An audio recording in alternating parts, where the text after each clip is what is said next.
हरे कृष्णा। श्रवण और कीर्तन दोनों में क्या बेहतर है? वैसे देखा जाए तो दोनों ही बराबर है, क्योंकि आदमी कीर्तन तभी करता है जब वो श्रवण करता है। इन दोनों में कोई बेहतर नहीं कह सकते कि भाई कीर्तन ज्यादा बेहतर है। कोई व्यक्ति कीर्तन कर ही नहीं सकता। आप बोलते कब हो? जब आप सुनते हो। अगर आप देखें, पंजाबी फैमिली में कोई बच्चे का जन्म हुआ, वो पंजाबी बोलना शुरू कर देता है, और भाई सोना है जी, वधिया वधिया, कैसे बोलने लगता है? क्योंकि उसने अपने माता पिता से सुना होता है। फ्रांस में कोई बच्चा पैदा हुआ, फ्रेंच बोल रहा है, कैसे बोल रहा है? क्योंकि उसने सुना है।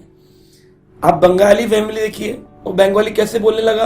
अरे भालोश भालोश, कैसे बोलने लगा? क्योंकि उसने अपने माता पिता से सुना है। हम लोग आज अपना नाम अंग्रेजी, हिंदी सब सीख जाते हैं स्कूल में जाकर। क्यों? क्योंकि पहले हम सुनते हैं, उनके लिप्स को मैच करते हैं और फिर उसको बोलते हैं। तो बोलने की विधि, कीर्तन की विधि आती तब है जब अच्छा श्रवण क्या हो। बिना अच्छे श्रवण के कोई अच्छा कीर्तन कर ही नहीं सकता है। तो श्रवण की विधि है गुरु की शरण में जाना, उनके प्रवचनों को सुनना। आजकल तो सोशल मीडिया के माध्यम से हम ऑनलाइन भी सुन सकते हैं। श्रवण करना और फिर उसी विधि पर ध्यान पूर्वक जप करना। और कीर्तन का मतलब होता है भगवान की कीर्ति का गायन करना, लोगों को बाद में बताना। या तो आप कीर्ति, नाम की कीर्ति कर सकते हो संकीर्तन के माध्यम से, यानी मृदंग, करताल, हारमोनियम लेके, उसे कहते हैं संकीर्तन, वो भी कीर्तन है। नाम, रूप, भगवान के रूप यानी श्रृंगार कर सकते हो भगवान का सुंदर, और फिर भगवान का श्रृंगार करके लोगों में वह प्रेरणा दे सकते हो। राम, रूप, गुण, भगवान के गुणों को दुनिया को बता सकते हो प्रवचन के माध्यम से।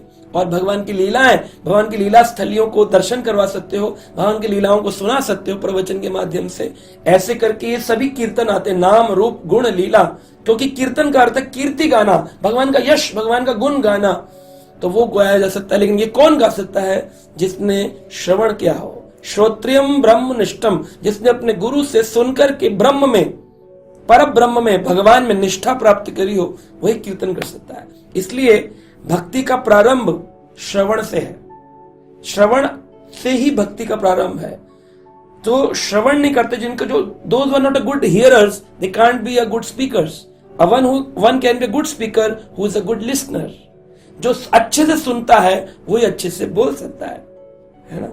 तो ये दोनों आपस में ऐसे चलते हैं। ऐसा नहीं कर सकते कि मैं श्रवण करता हूं और मैं कीर्तन नहीं करूंगा, या मैं कीर्तन करता हूं मैं श्रवण नहीं करूंगा। केवल कीर्तन करेगा, श्रवण नहीं करेगा, तो ये सब्सटेंस खो देगा, इसके अंदर सब्सटेंस नहीं रहेगा। बक बक करेगा तो ये बन जाएगा वक्ता और लोग हो जाएंगे श्रोता। लेकिन जब ये श्रवण करेगा तो ये बनेगा वक्ता, जो व्याख्यान करेगा, और सुनने वाले होंगे श्रोता जो श्रवण करेंगे। और फिर जो श्रवण करेंगे वो फिर आगे जाके बनेंगे वक्ता, और फिर उनसे सुनेंगे श्रवण करने वाले श्रोता। फिर जो श्रोता होंगे श्रवण करेंगे और आगे जाके बनेंगे वक्ता। ये सीक्वेंस ऐसे ही चलता है। ये गुरु परंपरा से चला आ रहा है।